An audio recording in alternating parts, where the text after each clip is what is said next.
Hello, listening friends. नमस्कार श्रोता मित्रों, Thank you for joining us on this broadcast. इस प्रसारण में हमारे साथ सम्मिलित होने के लिए आपका धन्यवाद। For those of you who are joining us for the first time, उनके लिए जो पहली बार इस प्रसारण में शामिल हो रहे हैं, we are glad you joined us. हमें खुशी है कि आप सम्मिलित हुए हैं And I hope that you will join us in the next broadcast as well. और मुझे आशा है कि अगले प्रसारण में भी आप हमारे साथ सम्मिलित होंगे। And those of you who have not written to us, go ahead and send us a note and tell us how do you think and feel about this program. और आप में से जिन्होंने अभी तक हमें पत्र नहीं लिखा है, आगे बढ़िए और लिखकर हमें बताइए कि आप इस कार्यक्रम के विषय में क्या महसूस करते और सोचते हैं। Well, we are in the middle of a study about the awesomeness of the grace of God. हम परमेश्वर के अनुग्रह की विस्मयकारिता के विषय के अध्ययन के मध्य में हैं।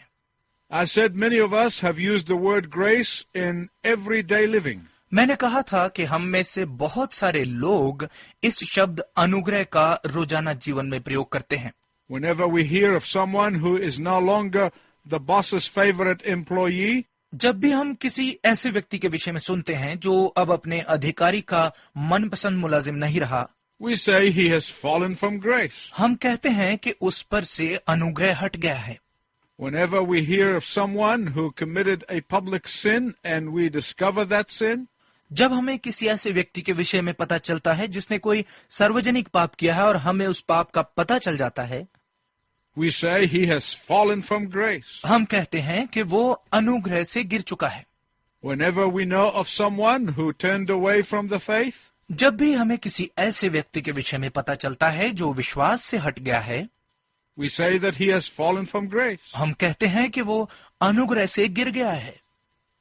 But in the epistle to the Galatians, the apostle Paul uses the term fallen from grace. लेकिन गलतियों के नाम पत्री में प्रेरित पौलुस अनुग्रह से गिरा हुआ ये वाक्य प्रयोग करता है। But he means something very different by it from what we mean by it. लेकिन इसका जो अर्थ हम निकालते हैं वो उससे कुछ बिल्कुल अलग अर्थ निकालता है। Let me give you time so you can open your Bible to the book of Galatians, chapter 5, beginning at verse 1. मैं आपको कुछ समय देता हूं कि आप अपनी बाइबल को गलतियों 5 अध्याय पर खोलकर 1 पद से शुरू करें। Let's read it together. आइए मिलकर इसे पढ़ें। मसीह ने स्वतंत्रता के लिए हमें स्वतंत्र किया है, अतः इसी में स्थिर रहो और दासत्व के जुए में फिर से ना जुतो। देखो, मैं पौलुस तुमसे कहता हूँ कि यदि खतना कराओगे तो मसीह से तुम्हें कुछ लाभ न होगा। फिर भी मैं हर एक खतना कराने वालों को जताए देता हूँ कि उसे सारी व्यवस्था माननी पड़ेगी। तुम जो व्यवस्था के द्वारा धर्मी ठहरना चाहते हो, मसीह से अलग और अनुग्रह से गिर गए हो, क्योंकि आत्मा के कारण हम विश्वास से आशा की हुई धार्मिकता की बाट जोते हैं। मसीह यीशु में न खतना और न खतना रहित कुछ काम का है, परंतु केवल विश्वास जो प्रेम के द्वारा प्रभाव डालता है। तुम तो भली भांति दौड़ रहे थे, अब किसने तुम्हें रोक दिया कि सत्य को ना मानो? ऐसी सीख तुम्हारे बुलाने वाले की ओर से नहीं। थोड़ा सा खमीर सारे गूंदे हुए आटे को खमीर कर डालता है। मैं प्रभु पर तुम्हारे विषय में भरोसा रखता हूँ कि तुम्हारा कोई दूसरा विचार ना होगा, परंतु जो तुम्हें घबरा देता है वह कोई क्यों ना हो दंड पाएगा। परंतु हे भाइयों, यदि मैं अब तक खतना का प्रचार करता हूँ तो क्यों अब तक सताया जाता हूँ?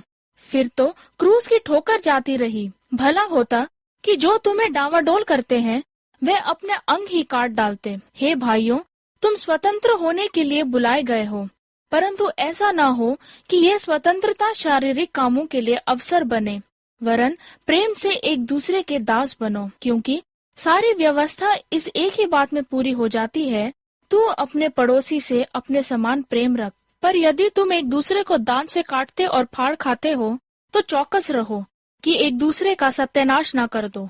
Sometimes when we use the term fallen from grace, कई बार जब हम विषय अनुग्रह से गिरा हुआ का प्रयोग करते हैं, we mean that the person has lost his or her salvation. हमारा अर्थ होता है कि उस पुरुष या स्त्री ने अपना उद्धार खो दिया है। There are people who believe that a true Christian can lose his or her salvation. ऐसे लोग हैं जो विश्वास करते हैं कि एक सच्चा मसीही अपने उद्धार को खो सकता है। But that runs contrary to the words of Jesus in the Gospel of John, chapter 6.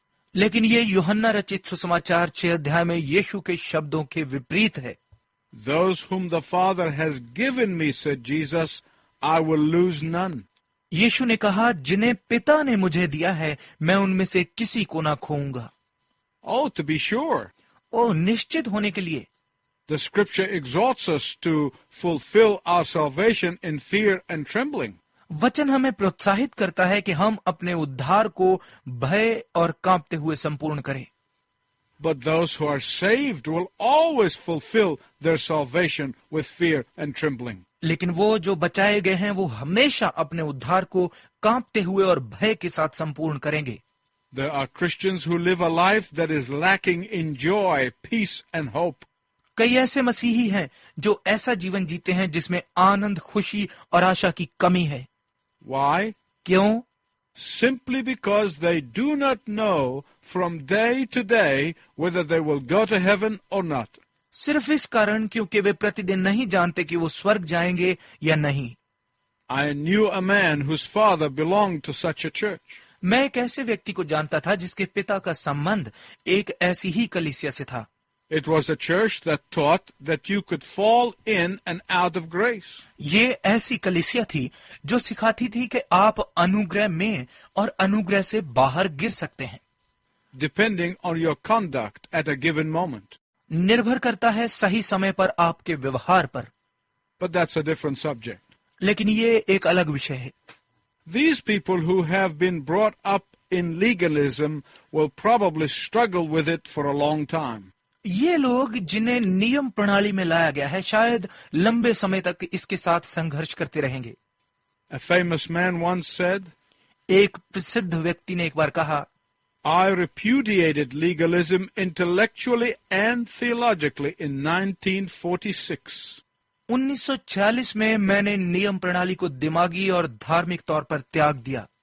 But in 1982, I'm still wrestling with it emotionally. लेकिन 1982 में मैं अभी भी भावात्मक रूप से इसके साथ संघर्ष कर रहा हूं। When the Apostle Paul was using the term fallen from grace, जब प्रेरित पौलुस इस विषय अनुग्रह से गिरा हुआ का प्रयोग कर रहा था, Paul did not mean that a Christian would lose his or her salvation because he or she had fallen into sin. तो पौलुस का ये अर्थ नहीं था कि एक मसीही इस कारण अपना उद्धार खो देगा या खो देगी क्योंकि वो पाप में गिर गया है, And that no amount of repentance would help them. और ये कि कितना भी पश्चाताप उनकी सहायता नहीं करेगा। Why is that? ऐसा क्यों है? Because it is the grace of God that saves us. क्योंकि ये परमेश्वर का अनुग्रह है जो हमें बचाता है। It is the grace of God that forgives us and sustains us. ये परमेश्वर का अनुग्रह ही है जो हमें क्षमा करता और बनाए रखता है। The grace of God will ultimately take us to glory. परमेश्वर का अनुग्रह ही अंत में हमें महिमा तक पहुंचाएगा।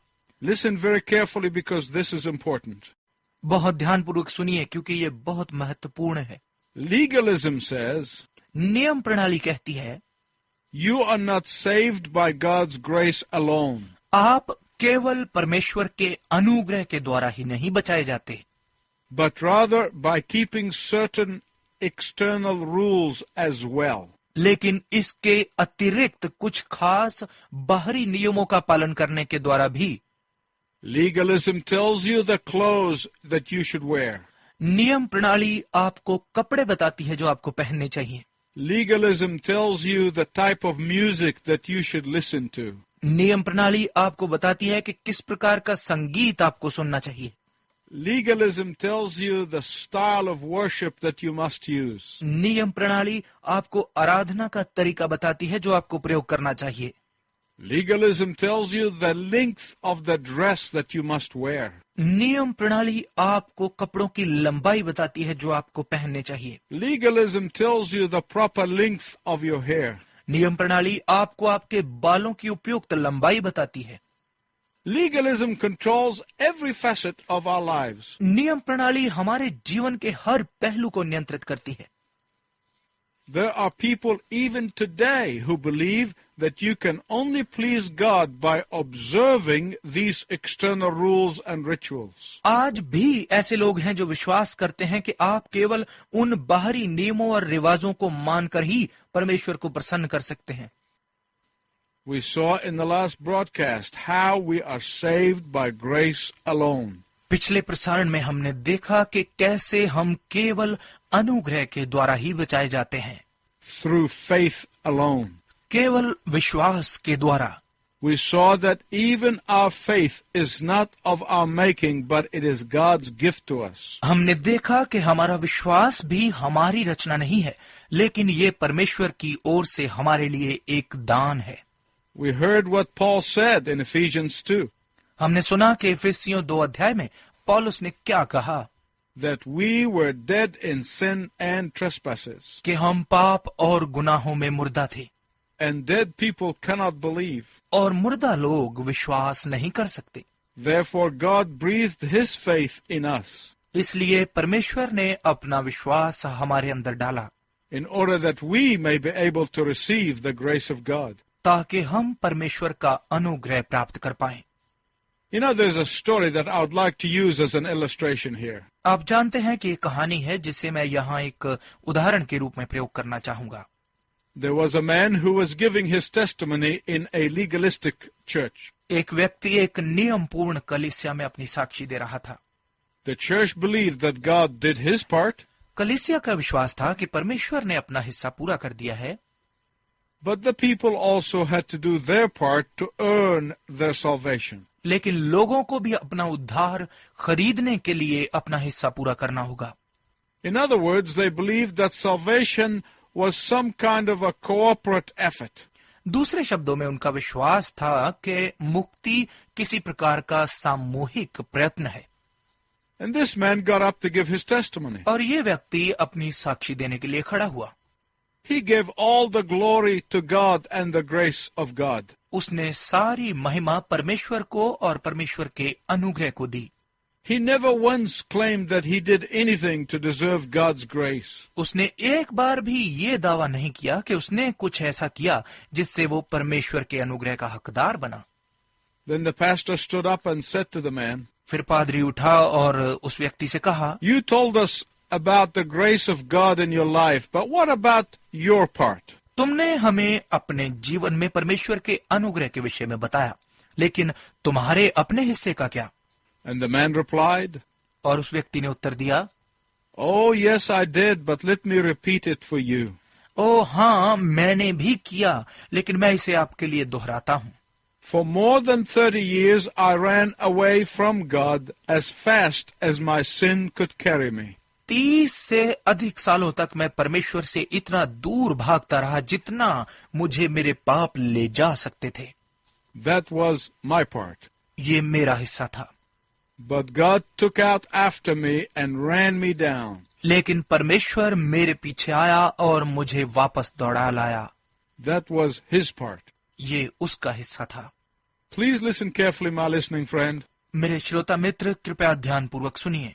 To fall into sin and experience God's grace and forgiveness when we repent is not falling from grace. पाप में गिरना और फिर पश्चाताप करके परमेश्वर के अनुग्रह और क्षमा का अनुभव करना, ये अनुग्रह से गिरना नहीं है। To fall into sin and in genuine repentance ask for God's grace and forgiveness is not falling from grace. पाप में गिरना और सच्चा पश्चाताप करते हुए परमेश्वर के अनुग्रह और क्षमा की मांग करना, ये अनुग्रह से गिरे हुए होना नहीं है।